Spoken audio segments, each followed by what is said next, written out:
குழந்தை பிறந்த உடனே தான் வரும்.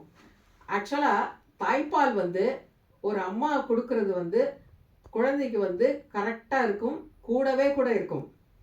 அது வந்து இந்த குழந்தை அழுகிறதுனால வந்துட்டு நிறைய மிஸ்கான்செப்ட்ஸ் எல்லாம் வந்து டெவலப் பண்ணிட்டு இருக்காங்க.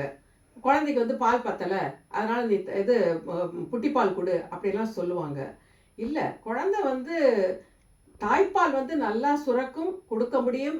என்னை கேட்டால் ஒரு 90% மதர்ஸ் வந்து கொடுக்கத்தான் முடியும்.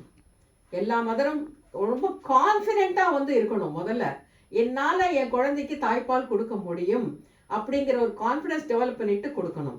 அதுக்கு மேலே குழந்தை வந்து அழுகத்தான் செய்யும். ஏன் அழுகுது அப்படின்னா, முதல்ல ஒரு 6 வாரங்கள் அழுகாது. 23 மணி நேரம் வந்து தூங்கிட்டே இருக்கும். 24 மணி நேரத்தில் 20 மணி நேரம் 21 மணி நேரம் தூங்கிட்டே இருக்கும். 6 வாரத்துலேருந்து ஆரம்பிக்கும்.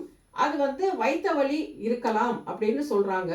அது வந்து அந்த குடல் நரம்புக்கும் மூளைக்கும் வந்து கனெக்ஷன் ஏற்படுது அந்த டைமில். அதனால் வந்துட்டு அந்த குழந்தை வந்து ஒரு அன்ஈஸியாக ஃபீல் பண்ணி அழுகுது. அதனால் வந்துட்டு தாய்ப்பால் வந்து பத்தலை அப்படிலாம் நினைக்கக்கூடாது. என்ன சந்தேகம் வந்தாலும் டாக்டரை அணுகி அதை வந்து நிவர்த்தி செய்து கொள்ளணும் என்கிறது தான் எங்களோட விருப்பம்.